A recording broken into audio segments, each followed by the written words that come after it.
الحمدللہ وحدہ لا شریک لہ والصلاۃ والسلام علی من لا نبی بعدہ۔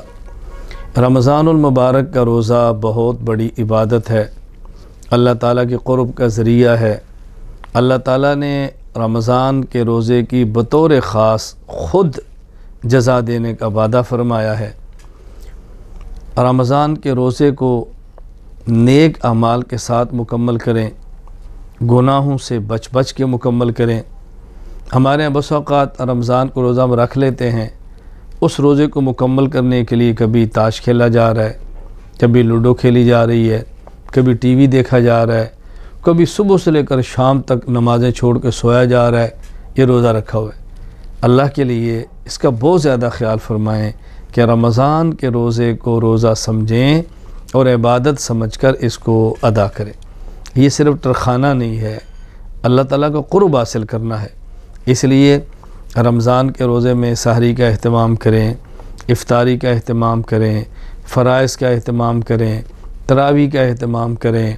باقی جو ہمارے یہاں نوافل ہیں، تہجد، اشراق، چاشت، اوابین، یہ تو ہر روز ہیں، باقی ہر روز ہو جائے، ہفتے میں ایک بار ہو جائے، مہینے میں ایک بار ہو جائے۔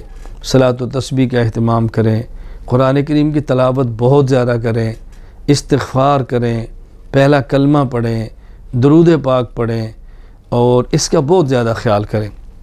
پھر پورا دن جو روزہ رکھا ہے، شام کو افطاری کرنی ہے تو حلال مال سے کریں۔ جس طرح صبح حلال مال سے سحری کی ہے تو حلال مال سے کریں۔ کوشش کریں کہ اپنے رزق سے کریں اور اپنی کمائی سے کریں اور لوگوں کو اس موقع پر افطاری کی دعوت دیں۔ غربت غریب پروری کا خیال کریں، مساکین کا خیال کریں، دین کی خدمت کرنے والوں کا خیال کریں۔ یہ ساری باتیں میں نے عرض کی ہیں، رمضان میں خیال کریں۔ اور ایک بات بطور خاص جو میں نے آپ کی خدمت میں پیش کرنی ہے، وہ کچھ تو مرد حضرات کوتاہی کرتے ہیں، کچھ ہماری مائیں بہنیں خواتین کوتاہی کرتے ہیں۔ مرد حضرات کوتاہی کیا ہے؟ افطار پارٹی کے نام سے فنکشن ہوتے ہیں، نمازیں برباد کرتے ہیں۔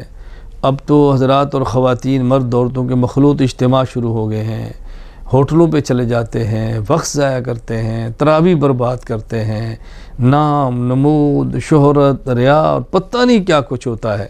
اللہ کے لیے میں آپ سے عرض کرتا ہوں، ہم پیسہ بھی ضائع کرتے ہیں، اللہ کو بھی ناراض کرتے ہیں، سارے گناہ کر لیتے ہیں افطار پارٹی کے نام سے۔ پارٹی کیا ہے؟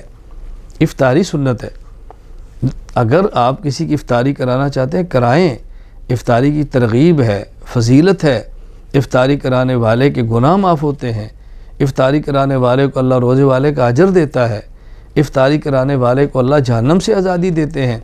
لیکن سنت کا خیال کریں، دسترخوان بچھا کے کریں، آداب کے ساتھ کریں، نمازوں کا اہتمام کریں، مرد و خواتین کا مخلوط اجتماع سے اپنے آپ کو محفوظ رکھیں۔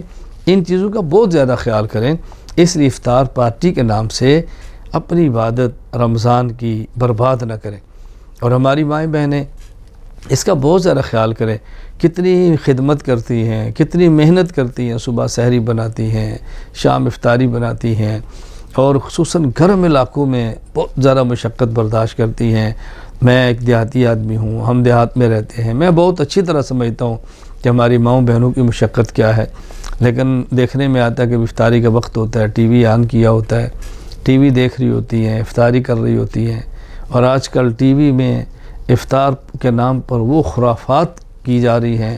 اللہ تعالی ہماری حفاظت فرمائے۔ میری حضرات سے بھی گزارش ہے، افطار پارٹیوں کے نام پہ روزے برباد مت کرو، اللہ کو ناراض نہ کرو۔ ماؤں بہنوں بیٹیوں سے گزارش ہے کہ افطاری بناؤ، ساتھ ذکر کرو، عبادات کرو، تلاوت کرتی رہو۔ اور اگر سمجھیں کہ روزہ خود لگا ہوا ہے، اپنے لیے کرنا مشکل ہے، کسی عالم کا بیان لگا لو، اس کو سنتی رہو، قرآن کریم کی تلاوت سنتی رہو، کوئی نیک عمل ساتھ ایسے جاری رکھو۔ اس کا بہت زیادہ خیال فرمائیں۔ اللہ تعالی ہمیں نیک اعمال کرنے کی بھی توفیق عطا فرمائے، پھر جو نیک اعمال کرتے ہیں اس کو محفوظ کرنے کی بھی توفیق عطا فرمائے۔ وآخر دعوانا ان الحمد للہ رب العالمین۔